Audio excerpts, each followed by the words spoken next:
ఈరోజు నేను మీకొక వార్త చెప్పబోతున్నాను. అది వింటే మీ గుండె బరువెక్కుతుంది. ఈ మధ్య మహారాష్ట్రలో ఒక హృదయ విదారకమైన సంఘటన జరిగింది. ఒక కుటుంబం, అందులో ఒక తండ్రి, తల్లి, వాళ్ల కుమారుడు ఒకేసారి ఒక కొండపై నుండి కిందకు పడిపోయి ప్రాణాలు కోల్పోయారు. కారణమేంటో తెలుసా? ఏదో ప్రాణాంతకమైన జబ్బు కాదు, ఎవరూ తీర్చలేనంత పెద్ద శత్రుత్వం కాదు. వాళ్ల పాలిట ఎముడిగా మారింది ఒక చిన్న ఎలక్ట్రానిక్ వస్తువు, ఒక ఐఫోన్. దానికోసం చేసిన అప్పు, నెలనెలా కట్టలేక పేరుకుపోయిన ఈఎంఐల బాధ. ఆ అప్పుల వల్ల అవమానాలు తట్టుకోలేక, ఒక వస్తువు తెచ్చిన భారం భరించలేక, దేవుడిచ్చిన ఆ అందమైన జీవితాన్ని ఆ కుటుంబం ఆ కొండపై నుండి విసిరేసుకుంది. మహారాష్ట్రలోని ఛత్రపతి సంభాజీనగర్ జిల్లాలో తీవ్ర విషాదం చోటు చేసుకుంది. దేవ్లాయ్ ప్రాంతానికి చెందిన 18 ఏళ్ల యువకుడు తీస్గావ్ సమీపంలోని ఖవడా కొండపైకి వెళ్లి ఆత్మహత్యకు యత్నించాడు. కొండ అంచున నిలబడి కిందకు దూకేస్తానంటూ బెదిరింపులకు దిగాడు. అక్కడి నుంచే తల్లికి ఫోన్ చేసి మాట్లాడాడు. స్థానికులు, పర్యాటకులు, పోలీస్ అధికారులు అక్కడికి చేరుకున్నారు. జీవితం నాశనం చేసుకోవద్దని, వెనక్కి వచ్చేయాలని ఆ యువకుడికి నచ్చజెప్పే ప్రయత్నం చేశారు. కొడుకు ఆత్మహత్య చేసుకుంటున్నాడన్న వార్త తెలిసి తల్లిదండ్రులు కూడా కొండ వద్దకు చేరుకుని కిందకు రావాలంటూ కన్నీరు మున్నీరుగా వేడుకున్నారు. 3 గంటల పాటు బతిమాలినా ఆ యువకుడు వెనక్కి తగ్గలేదు. దీంతో ఆత్మహత్యకు చివరి 15-20 నిమిషాల సమయంలో తండ్రి నెమ్మదిగా కొండపైకి వెళ్లాడు. కొండ అంచున ఉన్న కొడుకును పట్టుకుని వెనక్కి లాగేందుకు తండ్రి యత్నించాడు. ఈ క్రమంలో ఇద్దరూ బ్యాలెన్స్ తప్పి కొండపై నుంచి కిందకు పడిపోయారు.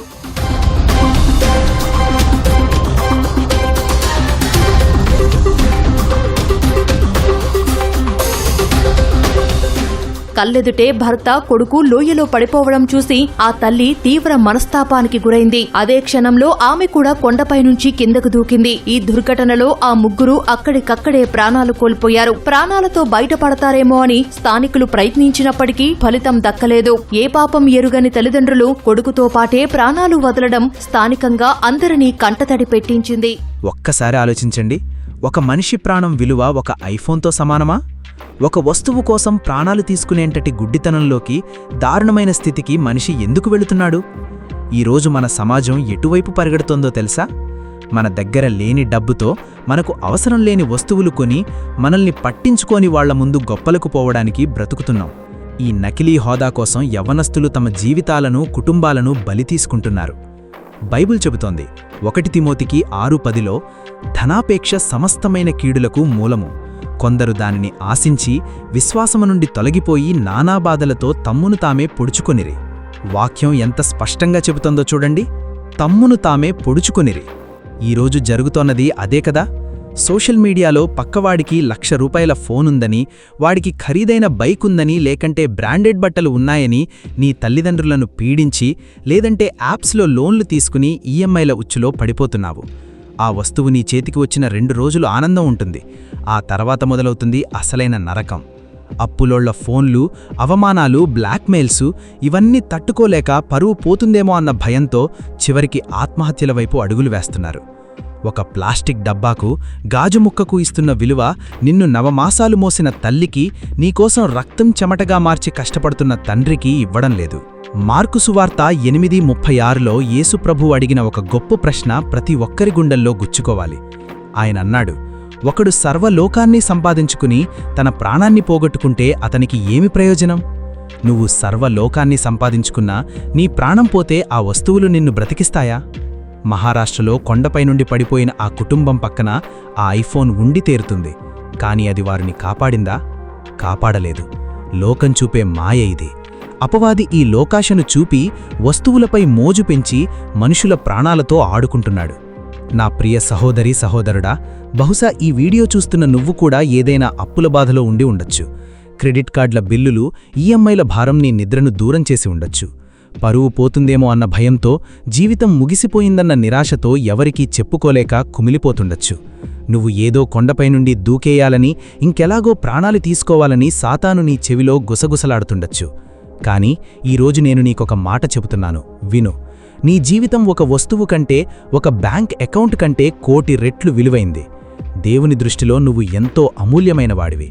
సమస్యల కత్తి నీ మెడపై ఉన్నా సరే, ఎంతటి భయంకరమైన పరిస్థితిలోనైనా నీ పరువు భూస్థాపితమైపోయినా సరే, ప్రాణాలు తీసుకోవద్దు. ఎందుకంటే మన బలహీనతలో, మన కష్టంలో దేవుని కృపలో మాత్రమే నిజమైన బలం దొరుకుతుంది. You will find true strength in his grace. ఆత్మహత్య పరిష్కారం కాదు. పరువు పోయిందని చనిపోవద్దు, ఎందుకంటే నువ్వు బ్రతికితే పదింతల పరువును తిరిగి ఇవ్వగల దేవుడు నీకున్నాడు. బైబిల్లో విధవరాలు అప్పుల బాధతో ఉన్నప్పుడు ఎలీషా ప్రవక్త ద్వారా దేవుడు అద్భుతం చేసి ఆ అప్పుల ఊబి నుండి విడిపించలేదా? నీ దేవుడు అసాధ్యాలను సుసాధ్యం చేసేవాడు. ఆ మహారాష్ట్ర కొండపై నుండి కిందికి దూకే ముందు ఒక్క క్షణం ఆ కుటుంబం మోకరించి ఆకాశం వైపు చూసి ప్రార్థన చేసి ఉంటే ఈరోజు వాళ్ళు బ్రతికి ఉండేవారు. యేసయ్య దగ్గరకు రా, ప్రభువా, నా పరిస్థితి ఇది, నా అప్పుల భారం ఇది, నా తప్పు నేను తెలుసుకున్నాను, నన్ను క్షమించు, ఈ ఉచ్చులో నుండి నన్ను బయటకు లాగు అని కన్నీళ్లతో అడుగు. దేవుడు నిన్ను ఎన్నడూ విడిచిపెట్టడు. నీ అప్పులవాళ్ల మనస్సులను మార్చగలడు, నీకొక కొత్త మార్గాన్ని తెరవగలడు. యవ్వనస్తులకు నా ప్రత్యేకమైన మనవి, మీ తల్లిదండ్రులను బ్రాండెడ్ వస్తువుల కోసం పీడించకండి. మీకు అవసరమైనవి దేవుడు తన సమయానికి ఇస్తాడు. ఉన్నదాంట్లో సంతృప్తిగా బ్రతకడం నేర్చుకోండి. ఈరోజు ఈ వాక్యం వింటున్న నీలో ఆత్మహత్య ఆలోచనలు ఉంటే యేసునామంలో వాటిని ఇప్పుడే గద్దించి తీసిపారేయి. నీ తల ఎత్తు చూడు, కల్వరి కొండవైపు చూడు. అక్కడ నీకోసం తన ప్రాణాలనే ధారపోసిన దేవుడున్నాడు. నీవు ఈరోజు ఒక తీర్మానం చేసుకో. లోకం చూపే వస్తువుల కోసం నా ప్రాణాన్ని నేను అమ్ముకోను, నా జీవితం క్రీస్తు కోసం. ఈ మాటలతో నీవు ఏకీభవిస్తుంటే, దేవునిపై నమ్మకం ఉంచితే దయచేసి కామెంట్స్లో నా ఆశ్రయం యేసయ్యే అని రాయండి.